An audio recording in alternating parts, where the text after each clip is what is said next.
नमस्कार दोस्तों, मेरा नाम संदीप है और मैं अपने चैनल पर आप सभी का स्वागत करता हूं।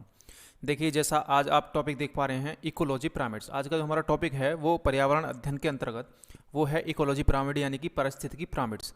देखिए किस तरह से पिरामिड बनते हैं, जीव संख्या के आधार पर, जैव भार के आधार पर और ऊर्जा के आधार पर, इन सब की हम चर्चा करने वाले हैं। और चलिए शुरू करते हैं। सबसे पहले हम कि पिरामिड होते कितने प्रकार के हैं। देखिए पिरामिड से मतलब क्या है, अगर मैं एक तरह से पिरामिड 3D आकृति है, जो नीचे जो संख्या होगी किसी भी उत्पादक की या फिर कंज्यूमर की, वो यहाँ सबसे ज़्यादा होगी। जैसे जैसे हम ऊपर की तरफ जाते हैं यहाँ संख्या कम होती चली जाती है, तो ये सिकुड़ता हुआ चला जाता है ऊपर की तरफ। तो अगर किसी भी परिस्थिति के तंत्र में कहीं तो सीधा पिरामिड बनेगा, कहीं उल्टा पिरामिड भी बन सकता है, यानी कि जो उत्पादक हैं या फिर उपभोक्ता हैं प्राथमिक, उनकी संख्या कम होगी और ऊपर संख्या बढ़ती चली जाएगी या फिर उनके जीव भार बढ़ते चले जाएंगे।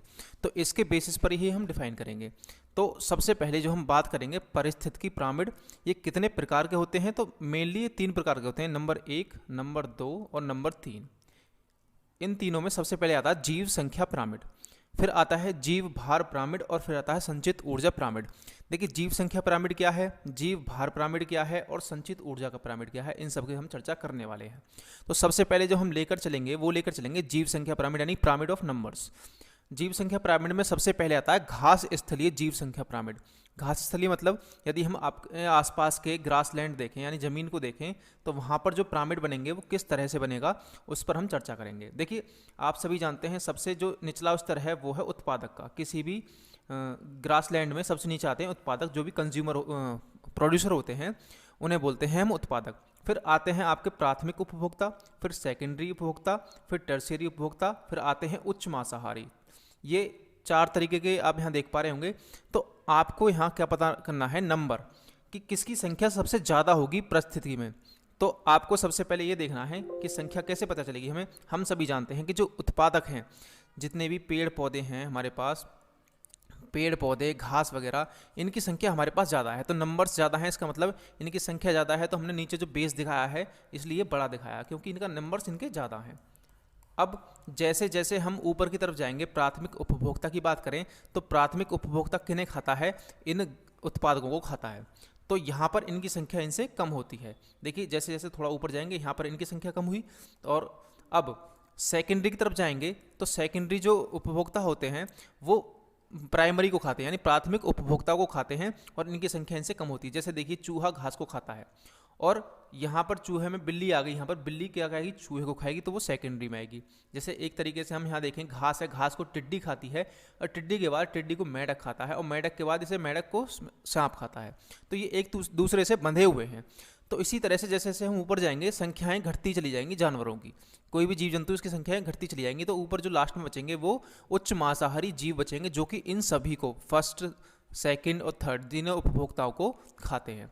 तो इस तरह से जो पिरामिड बनेगा ये बनेगा सीधा। आपको दिख रहा होगा सीधा पिरामिड बनता है। तो आपसे पेपर में क्वेश्चन पूछ सकता है कि घास स्थल पर यानी ग्रास लैंड पर जो पिरामिड बनता है वो किस तरीके का बनता है, वो भी संख्या पिरामिड। आपको ध्यान रखना संख्या पिरामिड। तो संख्या पिरामिड बनता है सीधा। अब ये तो हो गई ग्रासलैंड की बात। अगर हम आगे चलें तो अब बात आती है पेड़ का, यानी अगर मैं किसी एक पेड़ को लेकर चलूं तो उसका जो पिरामिड है वो किस तरीके का बनेगा। देखिए यहाँ पर अगर हम एक पेड़ की चर्चा कर रहे हैं तो यहाँ पर नंबर ऑफ ट्रीज कितने हैं, यहाँ पर 1। तो हमने यहाँ पर एक पेड़ लिया, इस पेड़ पर रहने वाले जीव जंतु कितने हैं, अधिक होंगे, कीट पतंगे भी ज़्यादा होंगे। तो इस वजह से ऊपर इनकी संख्याएं बढ़ती चली जाती हैं, पेड़ पर निर्भर रहने वाले जीवों की संख्याएं बढ़ती चली जाती हैं। पेड़ तो एक है लेकिन बहुत सारे जीव इस पर अन्य तरीके से निर्भर रहते हैं। जैसे आप देख पा रहे हैं पेड़ पर कीट होंगे तो कीटों को कौन खाएंगे, पक्षियाँ खाएंगे, पक्षियों को आगे अपघटक खाएंगे। अपघटक क्या करते हैं, जब कोई जीव जंतु मर जाता है तो उसे मृत शरीर को कौन खाते हैं, अपघटक खाते हैं। तो अपघटकों की संख्या और ये संख्या और ज़्यादा होगी।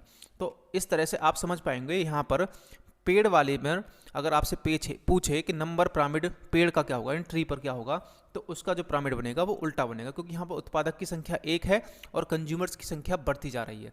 तो इस वजह से यहाँ पर पिरामिड उल्टा बनेगा। तो ये हो गया आपका जीव संख्या पिरामिड। अब बात करते हैं हम जैव भार पिरामिड। जैव भार पिरामिड से मतलब क्या है, यहाँ पर भार से मतलब जीवों के वेट से मतलब है। वेट मतलब आप सभी जानते होंगे भार, संख्या जिनका वेट ज़्यादा होगा वो नीचे होंगे।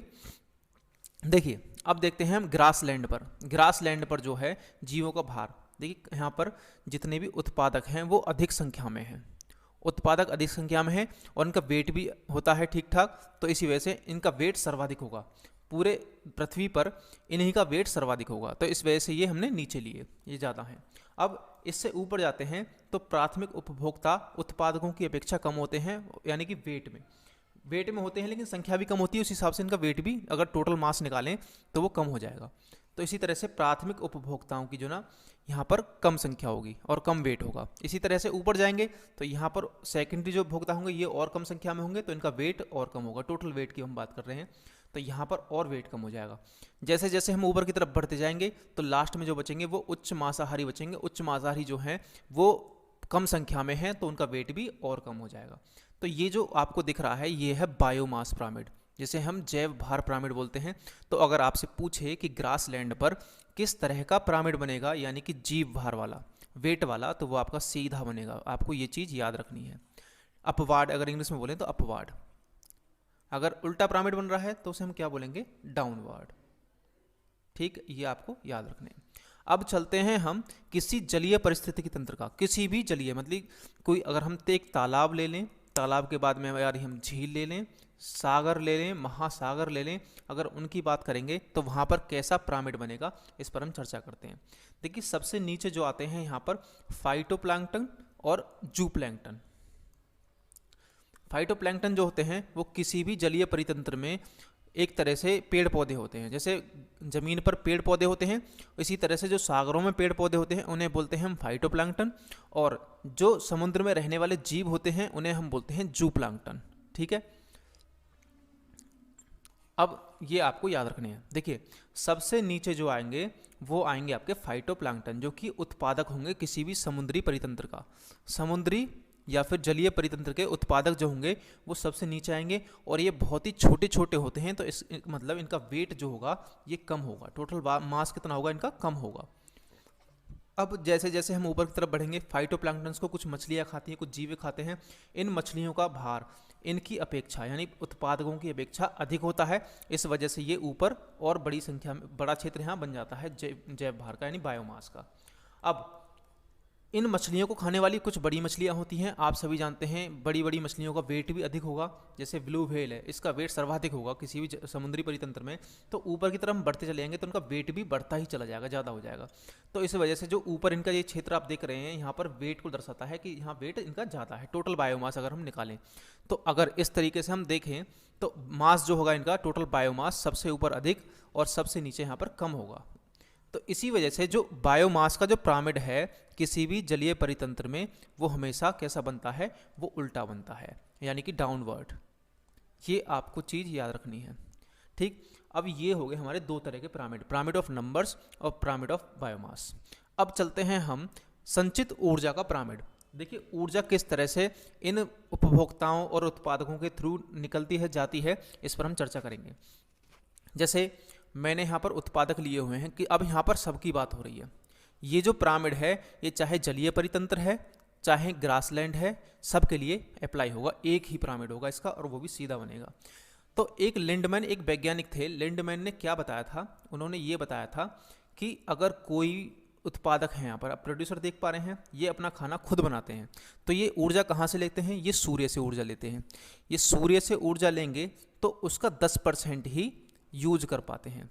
और मान लो इन्होंने 1000 किलो कैलोरी ऊर्जा ली, तो ये अगले जो क्षेत्र होगा यानी अगला जो स्तर होगा, आप देख पा रहे हैं यहाँ पर प्राथमिक उपभोक्ता वाला, यहाँ पर केवल इसका 10% ही एनर्जी को ट्रांसफ़र कर पाएंगे, बाकी ऊर्जा को ये अन्य कामों में यूज़ कर लेंगे। तो इस तरह से अगर एक स्तर से दूसरे स्तर की तरफ देखें तो केवल 10% ही ऊर्जा पहुंच पाती है। यानी कि अगर इसने 1000 किलो कैलोरी ऊर्जा ली तो अगले स्तर पर यानी अगला जो लेवल होगा प्राथमिक उपभोक्ता वाली प्राइमरी कंज्यूमर्स वाला, यहाँ पर केवल 100 किलो कैलोरी एनर्जी पहुंचेगी। अब ये जो 100 किलो एनर्जी है ये अगले स्तर पर ये भी केवल 10% ही पहुँच पाएगी। तो यानी 100 का 10% कितना, 10। तो 10% यानी कि 10 किलो कैलोरी एनर्जी कहाँ पहुँच पाई, द्वितीयक उपभोक्ता के पास, और इसी का 10% अगले में पहुँचेगी। तो इसका मतलब यहाँ कितनी पहुँचेगी, 1 किलो कैलोरी। तो इस तरह से जब आप देख पा रहे हैं तो नीचे वाले स्तर जहाँ उत्पादक हैं यहाँ पर एनर्जी ज़्यादा मिल रही है, और जैसे जैसे हम ऊपर की तरफ बढ़ते जाते हैं यहाँ पर एनर्जी की मात्रा कम होती चली जाती है, यहाँ पर इन्हें ऊर्जा कम मात्रा में मिल पाती है। तो इसी तरह से जो इसका पिरामिड है वो हमेशा सीधा बनता है, यानी कि अपवार्ड बनता है किसी भी परितंत्र के लिए। किसी भी परितंत्र से मेरा मतलब है या फिर जलीय परितंत्र हो या घास परितंत्र हो, सब में एक जैसा ही पिरामिड बनेगा, वो भी बनेगा सीधा। तो आपको चीज़ें क्या क्या याद रखनी है, देखिए सबसे पहले जो हमने स्टार्ट की बात वो नंबर पिरामिड से बात की, वहाँ पर आपका घास स्थल पर हमेशा सीधा पिरामिड बनेगा। फिर चलें अगर हम पेड़ परितंत्र की तरफ, तो यहाँ पर उल्टा पिरामिड बनेगा, उल्टा। अब चलते हैं बायोमास की तरफ, तो बायोमास में घास स्थल में सीधा बनेगा और जलीय परितंत्र में उल्टा बनेगा। और अगर हम संचित ऊर्जा की बात करें, एनर्जी कितनी रिस्टोर कर पा रहे हैं, तो यहाँ पर हमेशा पिरामिड कैसा बनेगा, सीधा बनेगा। तो आपको ये चीज़ें याद रखनी है। तो आज की वीडियो में हमारे पास इतना ही है और उम्मीद करता हूँ ये आपको समझ में आया होगा। अगर समझ में आया है तो वीडियो को लाइक ज़रूर करें और हो सके तो चैनल को सब्सक्राइब भी करें और वीडियो को शेयर भी करें। चलिए मिलते हैं आपसे अगली वीडियो में, तब तक लिए नमस्ते, बाय बाय।